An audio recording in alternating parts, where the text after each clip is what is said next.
research Jose Rizal was Jack the Ripper? Jose Rizal and every famous is controversial. An article from the Philippine Daily Inquirer records some Philippine urban legends. The White Lady of Bala Drive, Rabinago Conway's snake twin lurking in department store dressing rooms, the elusive Capri that lives in an ancient mango tree near the Emilio Aguinaldo house in Collet Town, and Andres Bonifacio's love child from a place aptly named Libog, now Santo Domingo, in Albay Province. None of those mean much to me.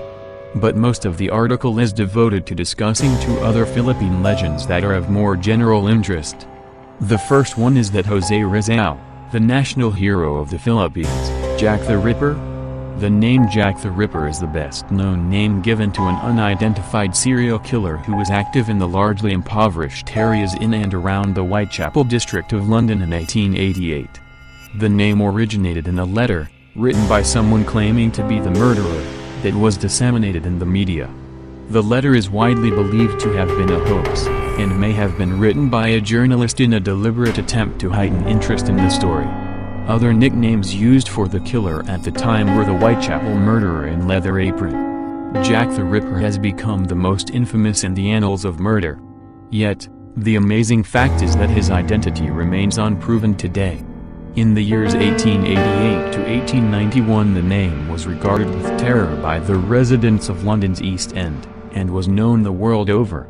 So shrouded in myth and mystery is this story that the facts are hard to identify at this remove in time. And it was the officers of Scotland Yard to whom the task of apprehending the fearsome killer was entrusted. Rizal was in London from May 1888 to January 1889, in the British Library copying Susos de las Islas Filipinas by hand because there were no photocopying machines at the time. Jack the Ripper was active around this time. And since we do not know what Rizal did at night or on the days he was not in the library, some people would like to believe Rizal is suspect. They argue that when Rizal left London, the Ripper murders stopped. They say that Jack the Ripper must have had some medical training, based on the way his victims were mutilated. Rizal, of course, was a doctor. Jack the Ripper liked women, and so did our own Rizal. And, this is so obvious that many overlooked it. Jose Rizal's initials match those of Jack the Ripper. If Jack the Ripper did turn out to be Filipino, that would throw a wrench in his status as the most evil Brit of all time. And any of you people out there actually believe this? Just because Rizal was in London at around the same time, liked women, although to be more exact women liked him, he was not a womanizer. The women were the ones who chased him, was a doctor, often worked late hours alone, was a Freemason, and most ludicrously had matching initials would prove he is Jack the Ripper? I'd like you to tell me if there's a single court in the world that would convict a person solely on that kind of circumstantial evidence. Given these, the conspiracy theory goes, Rizal could very well have been Jack the Ripper.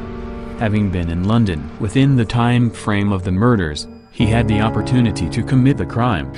We do not know what Rizal did at night or on the days he was not in the library, Museum of Foxes. Com points out. Moreover, he had the means. Just like the anonymous killer, Rizal had medical knowledge. He was a doctor, after all. And his motive? Jack the Ripper liked women, says Museum of Foxes. So did Rizal. Who else could the murderous J.R. have been but Jose Rizal himself? I really think Jack the Ripper was Jose Rizal. Imagine this: the killing stopped when Rizal left London. And according to some witness who saw him, he was about 5'3" to 5'5" in height. And looks foreign. In addition to that, Jose Rizal, known as a playboy, he really likes women. If I am not mistaken, Rizal's family has a history of psychosis or similar to this kind of disorder. I am still a researcher for clues because I really want to find the answer to this mystery. Jose Rizal was a Freemason, and so was Jack the Ripper. They said that the killings are like of the Freemasons' rituals. Maybe he's too great at everything, he wanted to try something different like killing prostitutes, and maybe he despised whores because of his hero nature. Great minds can do anything their mind thinks. Some blogs online even claim that Jose Rizal was the infamous Jack the Ripper. not only just because of their similar initials, but he apparently lived in London the same time the Ripper killings were happening, 1888 to 1889. Jose Rizal was a fan of the female species, and evidently so was Jack the Ripper, as seen by his usual targets for murder.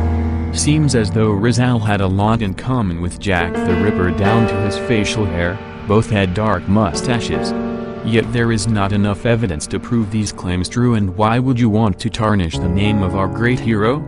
Jack the Ripper was one of the most deadliest serial killer in Europe, and Jose Rizal is proclaimed as national hero of the Philippines, so I conclude that there's no relationship between Jose Rizal and Jack the Ripper other than their initial, which is J.R. Never heard anything between these two opposite personalities until today.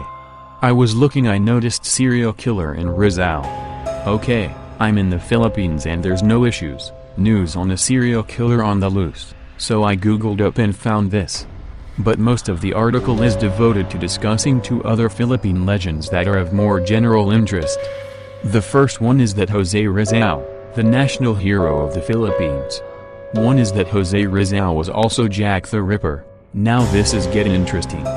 We all know that Jose Rizal had been to London, and who knows? It could be possible. The article led me to do some research and I found this. Does anyone else know that this case has not been solved? Unsolved. Everything is a speculation at this point. We cannot interrogate the suspects to find the truth.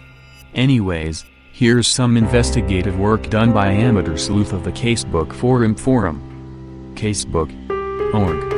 In 1888, he was staying with the Beckett family at 37 Chalkett Crescent in Camden. He was a doctor ophthalmologist. He was good with weapons, was called the swordsman. He was a Malay. He was proficient in the martial arts. He would have been 27 at the time of the Ripper killings. He also took up fencing and was quite good.